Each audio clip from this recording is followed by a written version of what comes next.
Hi students, ఈరోజు మనం web టెక్నాలజీస్కి సంబంధించి ప్రీవియస్ పేపర్స్ నుంచి కొన్ని క్వశ్చన్స్ అనేవి నేను ఇక్కడ ప్రయారిటీస్ తీసుకొని చేశాను. సో దానికి సంబంధించి జేఎన్టీయూహెచ్ వాళ్ళు ఈ వెబ్ టెక్నాలజీస్ క్వశ్చన్స్ని మనం only JNTUH previous papers base చేసుకుంటే క్వశ్చన్స్ అనేవి ఎలా వస్తాయో చూద్దాం.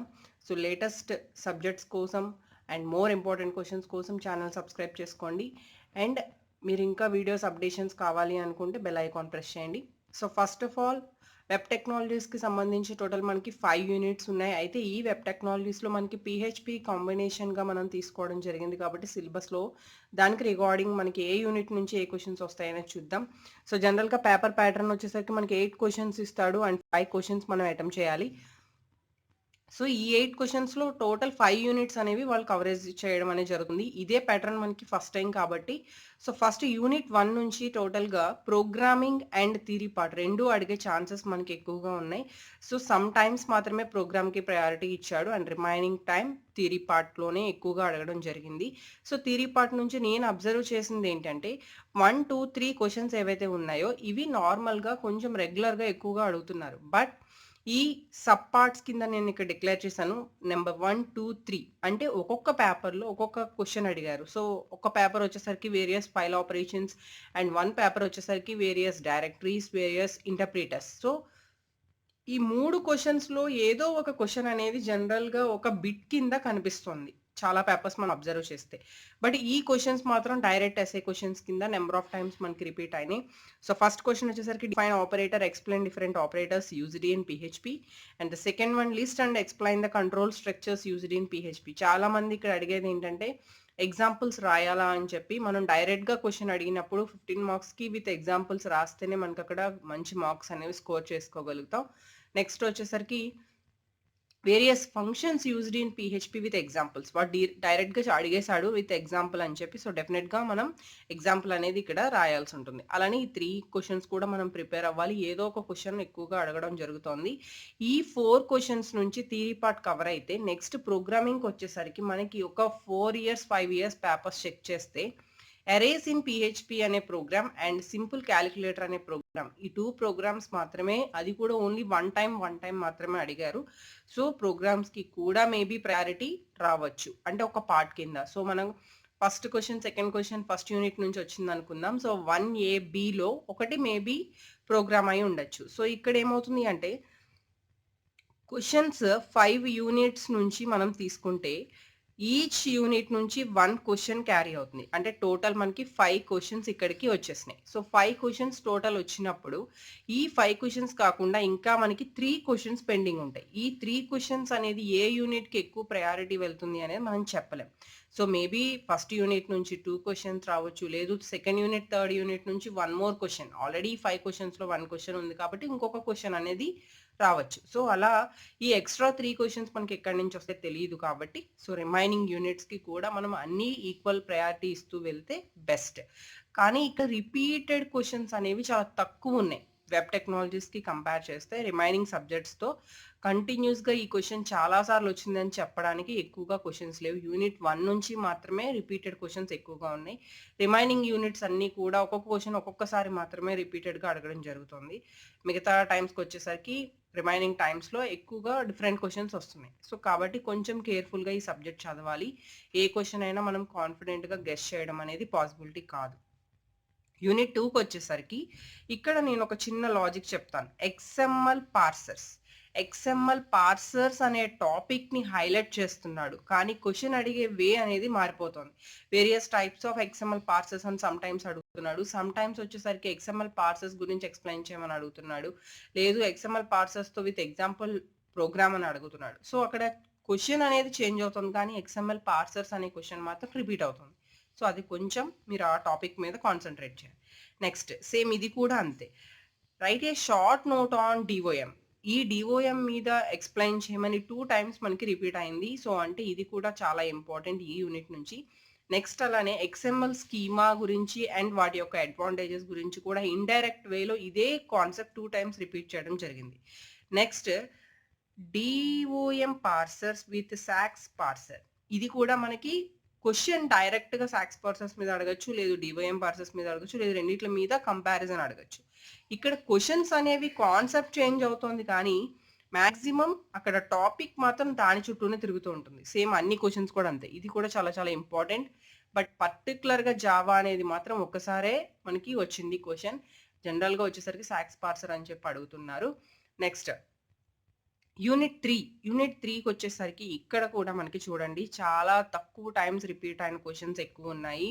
నంబర్ ఆఫ్ టైమ్స్ రిపీట్ అయిన క్వెషన్స్ ఇక్కడ ఎక్కువ లేవు. So, life cycle of a Java servlet అని చెప్పి ఒకసారి అడుగుతున్నారు. Life cycle of a threads అని చెప్పి ఒకసారి అడుగుతున్నారు. ఈ లైఫ్ సైకిల్ అనేది ఎన్నుంటే అన్ని క్వెషన్స్ మనం ప్రిపేర్ అవ్వడం బెస్ట్. ఎందుకంటే క్వెషన్ పేపర్‌లో మాక్సిమం ఒక లైఫ్ సైకిల్ అనేది కవర్ చేయడానికి చూస్తాను. నేను ఇక్కడ life cycle of a thread రాయలేదు. ఎందుకంటే ఓన్లీ వన్ టైమే క్వెషన్ రిపీట్ అయింది. బట్ జావా సర్వ్లెట్ కాన్సెప్ట్ మీద ఏదో ఒక క్వెషన్ అనేది మాత్రం వస్తోంది. కాబట్టి ఆ topic important. Next common gateway interface that is CGI. CGI question గురించి కూడా ఏదైనా అంటే సీజీఐ కాన్సెప్ట్ గురించి మిమ్మల్ని ఏదైనా రాయమని చెప్పి అడుగుతారు. ఎక్స్‌ప్లనేషన్ చేయమని. Next single threaded and multi threaded servlet methods. Differentiate between. Servlets అనే టాపిక్ వెరీ వెరీ ఇంపార్టెంట్. ఏదో ఒక క్వెషన్ అనేది దాని చుట్టూ తిరుగుతోంది. సో, మీరు ఫస్ట్ టాపిక్ ప్రిపేర్ అయితే ఒకవేళ మీరు చదవని క్వెషన్ ఏదైనా వచ్చినప్పుడు దానికి రిలేటెడ్ మీరు ఆల్రెడీ చదివున్నారు కాబట్టి మీరు అటెంప్ట్ చేయొచ్చు. సో, పేపర్ కరెక్షన్స్ దగ్గర ఏంటంటే కంప్లీట్ ఆపోజిట్ ఆన్సర్ మీరు ఏదైనా రాస్తే దానికి 0 మార్క్స్. బట్ రిలేటెడ్ ఒక సర్వ్లెట్ రిలేటెడ్ ఏదైనా మీరు రాయగలిగితే అట్‌లీస్ట్ మీకు 2 ఆర్ 3 మార్క్స్ అయినా అక్కడ రాసిన దాన్ని బట్టి మాక్సిమం మ్యాచ్ అయితే కనుక 5 నుంచి 8 మార్క్స్, 9 మార్క్స్ పడుతుంది. అదే ఒకవేళ బాగా నియర్ మ్యాచింగ్, తక్కువ మ్యాచింగ్ గనుక మీ ఆన్సర్ ఉంటే అట్‌లీస్ట్ 2 మార్క్స్. దానికన్నా మీరు కంప్లీట్‌గా అసలు టాపిక్ మీద ఐడియా లేకుండా డిఫరెంట్ ఆన్సర్ రాస్తే మాత్రం 0 మార్క్స్. కాబట్టి first of all servlet concept prepare అయితే ఈ క్వెషన్స్ కాకుండా వేరే క్వెషన్స్ ఏమైనా వచ్చినా కూడా మీరు ఆ రిలేటెడ్ ఆన్సర్ అనేది అటెంప్ట్ చేయడానికి పాసిబుల్ ఉంటుంది. So, cookies in servlets with example only one time అడగడం జరిగింది. అండ్ సర్వ్లెట్ ప్రోగ్రామ్ ఇది కూడా ఓన్లీ వన్ టైమ్ అడగడం జరిగింది. ఈ 3 క్వెషన్స్ అంటే థ్రెడ్స్ మీద, జావా సర్వ్లెట్స్ మీద, సీజీఐ మీద మనకి క్వెషన్స్ అనేవి చేంజ్ అవుతూ బట్ రిపీట్ అవుతూ ఉన్నాయి. ఆ టాపిక్స్ మీద. కొంచెం అక్కడ కాన్సంట్రేట్ చేయండి. సో, మనకి జనరల్‌గా ఏ పేపర్ అయినా కూడా ఇందాక మనం చెప్పుకున్నట్టుగా 3 క్వెషన్స్ ఎక్స్‌ట్రా ఉన్నాయి. ఆ 3 క్వెషన్స్ ఎక్స్‌ట్రా అనేది యూనిట్ 2 నుంచి, యూనిట్ 3 నుంచి, యూనిట్ 4 నుంచి ఎక్కువగా మనకి 1 క్వెషన్ ఎక్స్‌ట్రా అడగడం జరుగుతుంది. కంపారిటివ్‌లీ అక్కడ సిలబస్‌లో ఉన్న వాటి యొక్క వెయిటేజ్‌ని బట్టి. మనకి ఇక్కడికొచ్చేసరికి కూడా second unit, third unit priority ఎక్కువగా ఉంది కాబట్టి ఇక్కడే మోర్ క్వెషన్స్ అనేవి అడగడం జరుగుతుంది. సో, ఈ యూనిట్ మీద కొంచెం కాన్సంట్రేట్ అవసరం.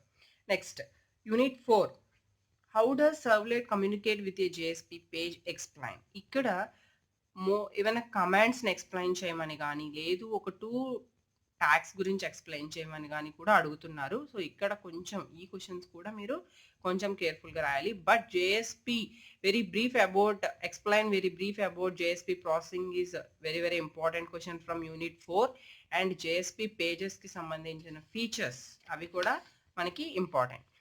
అంటే యూనిట్ 4 నుంచి నేను ఓన్లీ 3 క్వెషన్స్ మాత్రమే నేను మీకు ఇవ్వడం జరిగింది. ఎందుకంటే JSP processing and JSP pages features అనేవే మనకి కొంచెం రిపీట్ అయినాయి. ఇంకా రిమైనింగ్ క్వెషన్స్ అన్నీ ఓన్లీ వన్ టైమ్ నేను అవేమి మెన్షన్ చేయలేదు. ఎందుకంటే నేను చెప్పినట్టుగా 2, 3కి 1కి కొంచెం మనకి దాని యొక్క వెయిటేజ్ ఎక్కువ ఉంది కాబట్టి యూనిట్ 4లో కూడా క్వెషన్స్ రిపీటెడ్‌గా ఏమీ రావట్లేదు. ఓన్లీ ఈ క్వెషన్స్ మీదే ఎక్కువగా క్వెషన్స్ అనేవి వస్తూ ఉన్నాయి. సో, యూనిట్ 4 గురించి నేను ఓన్లీ 3 క్వెషన్స్ మాత్రమే మీకు ఇవ్వగలుగుతున్నాను. Next unit 5 various operators and data types available in JS, JavaScript. JS means JavaScript. Define client side program and explain briefly about Ajax. Ajax is very very important from 5th unit. 5th unit నుంచి Ajax కి సంబంధించి మీకు డెఫినెట్‌గా ఒక question అనేది వస్తుంది. అంటే each and every దాంట్లో మనకి ఏబీ పార్ట్స్ ఉంటే మాత్రం అందులో ఒక్క పార్ట్ అయినా కూడా ఎజాక్స్ గురించి అడిగే ఛాన్సెస్ ఎక్కువ ఉన్నాయి. Explain about object methods and events in JavaScript. Control structures used in JavaScript. ఎక్కడైనా కంట్రోల్ స్ట్రక్చర్స్ ఉంది అంటే మనకి అది వెరీ వెరీ ఇంపార్టెంట్. అది అందరికీ తెలిసిందే. సో, యూనిట్ 5 నుంచి నేను 4 క్వెషన్స్ గ్యాదర్ చేశాను. ఫ్రమ్ నేను తీసుకున్న పేపర్స్ వచ్చేసరికి ప్రీవియస్ 4 పేపర్స్ నేను తీసుకొని ఈ క్వెషన్స్ అనేవి గ్యాదర్ చేయడం జరిగింది. సో, మాక్సిమం ఒక 70% ఛాన్సెస్ ప్రీవియస్ క్వెషన్స్ నుంచి అడిగే ఛాన్సెస్ ఉంది. కాబట్టి ఈ క్వెషన్స్ మీద ఫస్ట్ కాన్సంట్రేట్ చేసిన తర్వాత రిమైనింగ్ టాపిక్స్ మీద కాన్సంట్రేట్ చేయండి. సో, నేను మీకు ఇచ్చే చిన్న సజెషన్ ఏంటి అంటే ఏ స్టూడెంట్ అయినా ఏ సబ్జెక్ట్ అయినా కూడా ఫెయిల్ అవ్వకుండా ముందు మనం ఒక స్టెప్ ముందుకు వెళ్ళాలి. ఈ సబ్జెక్ట్ నుంచి పాస్ అవ్వాలి అంటే మాత్రం ఏ క్వెషన్ కూడా మీరు లీవ్ చేసి రావద్దు. ఫర్ ఎగ్జాంపుల్ మీరు 5 క్వెషన్స్ అటెంప్ట్ చేయాలి. 5 క్వెషన్స్‌లో కూడా 5 క్వెషన్స్‌లో మీకు 3 క్వెషన్స్ బాగా పర్ఫెక్ట్‌గా వచ్చు. 3 క్వెషన్స్ మీరు ఫస్ట్ అటెంప్ట్ చేయండి. 3 క్వెషన్స్ అటెంప్ట్ చేసిన తర్వాత మీరు ఇంకా క్వెషన్స్ అటెంప్ట్ చేయాల్సింది ఏమేంటి 2. ఆ 2 క్వెషన్స్ మీరు టోటల్ 8 క్వెషన్స్ పేపర్‌లో ఏ 2 క్వెషన్స్ నియర్‌గా మీరు చదివి ఉన్నారో చూసుకోండి. ఆ 2 క్వెషన్స్ చదివిన దాన్ని అక్కడ రాయడం అనేది చేయండి. సో, అప్పుడు 3 క్వెషన్స్‌కి మీరు అటు ఇటుగా మార్క్స్ పడినా రిమైనింగ్ 2 క్వెషన్స్ మీరు అటెంప్ట్ చేసినందుకు కొన్ని మార్క్స్ వేయడం జరుగుతుంది. సో, మీరు ఈజీగా పాస్ అవ్వడానికి ఎక్కువ ఛాన్సెస్ ఉంటాయి. కాబట్టి అక్కడ మాత్రం ఆ 3 అవర్స్ టైం అండ్ మీకిచ్చిన టైం ఏదైతే ఉందో ఆ టైంని కంప్లీట్‌గా యూజ్ చేసుకోండి. లాస్ట్ మినిట్ వరకు హాల్‌లో ఉండండి. ఈచ్ అండ్ ఎవ్రీ మినిట్ కూడా మీరు క్వెషన్ పేపర్ మీద కాన్సంట్రేట్ చేయండి. Don't depend on others. ఎప్పుడు కూడా అదర్స్ మీద డిపెండ్ అవ్వద్దు. మీకు మీరుగా చదువుకొని వెళ్ళండి.